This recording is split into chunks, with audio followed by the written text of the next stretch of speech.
Missouri. A name familiar to all, yet its origins and ancient past remain cloaked in silence. Nestled in the heart of the United States, Missouri borders 8 states, more than any other, save one. Iowa to the north, Illinois, Kentucky, and Tennessee across the Mississippi River to the east. Arkansas lies to the south. And to the west, Oklahoma, Kansas, and Nebraska. But it is not just geography that defines this enigmatic land, it is history etched deep into its soil. At its center flows a river that once shaped destinies, the Missouri River. It winds from the western edge at Kansas City, through Jefferson City, the state's capital, and finally to the confluence with the mighty Mississippi near St. Louis. This river was named by the French, who drew the word from the people who once thrived along its banks, the Missouri. In time, their name would come to define the entire state. Yet long before European maps bore the name, this land echoed with the voices of countless peoples. The story begins around 9000 BCE, with the ancient Clovis and Folsom cultures, nomadic hunters who left behind stone tools and mysterious traces of their lives. But it was the Mississippian culture that truly left a mark: massive earthen mounds, intricate effigies, and the city of Cahokia, the largest prehistoric settlement in what is now the United States. Even today, the purpose of these structures remains a haunting mystery. The indigenous people of Missouri fall into 2 distinct traditions: the Northeast Indian cultures and the Plains Indian cultures. In the wooded East, small villages grew among the forests. Here, tribes survived by cultivating maize, foraging, hunting, and fishing. They lived with the rhythms of nature and gave the state its name.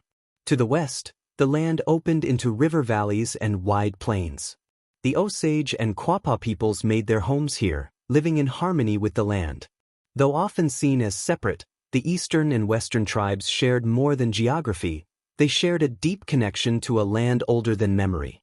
This is the true story of Missouri history, a tale of rivers, relics, and the rise and fall of ancient peoples. But even now, buried beneath fields and forests, the echoes of the past remain, waiting to be heard.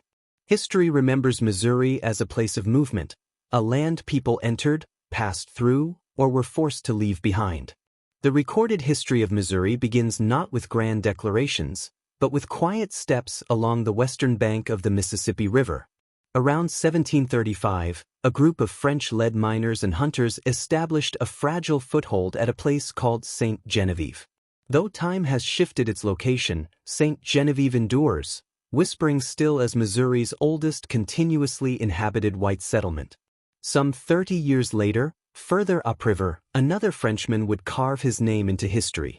Pierre Laclede Ligust, a fur trader from New Orleans, founded what would become one of the state's great cities, St. Louis. At first glance, it was just a trading post. But beneath its establishment lay ambitions far larger than furs and skins. It marked the slow tightening of European control over the region.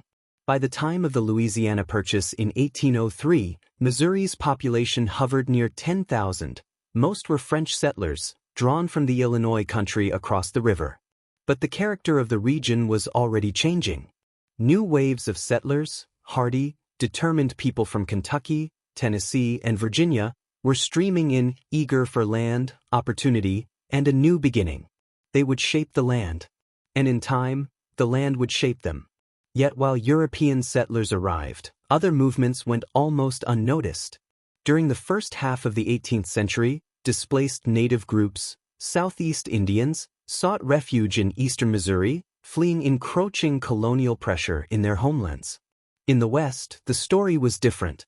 The Sioux and other equestrian nomads roamed the wide river valleys.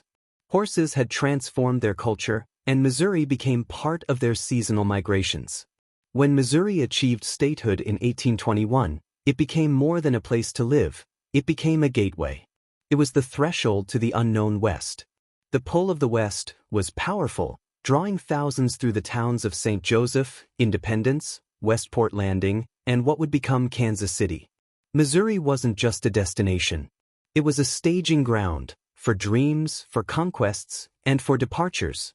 But as settlers outfitted for journeys to Texas or beyond, The native peoples who had called Missouri home were being forced to depart in the opposite direction.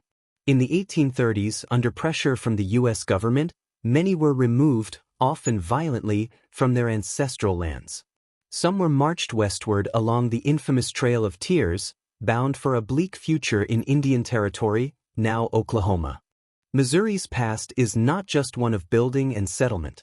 It is also a history of erasure, of quiet disappearances, of lives lost to time and policy. And yet, in the names, in the rivers, in the shadows of old trading posts and vanished villages, the memory remains. In the decades that followed Missouri's admission to the Union, something dark began to grow beneath its fields and cities, an invisible rift, widening with every passing year. Slavery was legal, and slavery was deeply entrenched. When Missouri joined the Union in 1821 under the Missouri Compromise, it did so as a slave state, an uneasy deal meant to preserve the fragile balance between North and South. But long before that compromise, slavery was already established, on Southern-style plantations, and more subtly, in the French-run lead mines of the region. Missouri was not a bystander. It was deeply invested in the system. But then, from the North came new settlers, abolitionists, reformers, idealists. And from Europe, immigrants who had no interest in continuing America's darkest institution. These newcomers brought something more dangerous than protest. They brought questions. Questions about justice, about state sovereignty, about the soul of the Union itself. Tensions boiled. The idea of freedom became radical. Teaching black residents to read or write was outlawed. Free black people were forbidden from entering the state. And those who dared speak against slavery, like the Mormons who settled in Missouri in the 1830s, faced mob violence and government hostility. The state, once a frontier of hope, had become a crucible of fear. Then came a man named Dred Scott. An enslaved Missourian, Scott sued for his freedom on a simple but powerful basis. His master had taken him into free territory. But the result of his case, issued by the U.S. Supreme Court in 1857, would echo like thunder across the nation. The decision declared that black people, enslaved or free, were not citizens and had no legal rights. Worse still, it ruled that slavery was legal in all U.S. territories. Missouri had become the epicenter of a constitutional earthquake. And then came Kansas. In 1854, the Kansas-Nebraska Act shattered the illusion of national peace. Pro-slavery Missourians and Northern abolitionists poured into Kansas in a bid to shape its fate. What followed was not politics. It was war. Homes were burned. Families torn apart. This was Bleeding Kansas, a brutal prelude to the greater bloodshed to come. By the time the American Civil War erupted in 1861, Missouri was already scarred. Though it remained in the Union, its loyalties were split. Neighbor fought neighbor. Families divided. Yet 4 out of every 5 Missourians who took up arms chose the North. Still, the violence was not confined to distant battlefields. Guerrilla warfare ravaged the Ozarks. Raids and ambushes turned quiet towns into haunted places. The first major battle west of the Mississippi, Wilson's Creek, was fought on Missouri soil in August 1861. The war had come home. And when the guns finally fell silent, the scars remained. Confederate sympathizers in Missouri were dealt with harshly, but Reconstruction here was lighter than in the Deep South. Even so, the war had changed everything. What began as a fragile compromise ended as a divided legacy. In Missouri, history is not buried. It lingers, in courtrooms, in blood-soaked fields, and in the silence between divided neighbors. In 1904, Missouri stood proudly on the world stage. The St. Louis Exposition, better known as the World's Fair, unveiled progress, promise, and a glimpse of what the 20th century might hold. Yet behind the spectacle, Missouri remained deeply rural, its backbone still rooted in agriculture, mining, and lumber. But then the world changed. The Great Depression of the 1930s sent shockwaves through Missouri's farms and towns. Families lost land. Businesses shuttered. And as World War II erupted, it wasn't just soldiers who mobilized. People moved into cities, into factories, into a new Missouri. The post-war years brought something else: transformation. Three forces reshaped the state's identity. First, a dramatic shift from agriculture to manufacturing and services. Missouri began to produce, not just food or raw materials, but durable goods, machinery, and technology. Second, investment flowed like never before. Highways stitched the state together. Rural electrification lit up forgotten farms. Public services expanded. Missouri was no longer just surviving, it was modernizing. And third, people moved. Cities like St. Louis, Kansas City, and Springfield swelled. But it wasn't only the urban centers. Near the great reservoirs and man-made lakes of the Ozarks, new towns bloomed, fueled by tourism and a quiet influx of retirees seeking slower lives under vast skies. By the dawn of the 21st century, Missouri had become a study in contrast. In the countryside, scattered production plants brought jobs, but not enough to stem the rural decline. Small towns near major roads and urban centers became commuter suburbs, absorbed into growing metropolitan zones. But those farther out, cut off from the flow of traffic and time, slid into quiet decline. Schools closed. Main streets emptied. Economic gravity pulled residents toward larger towns, leaving some villages to fade into memory. And yet, not all was lost.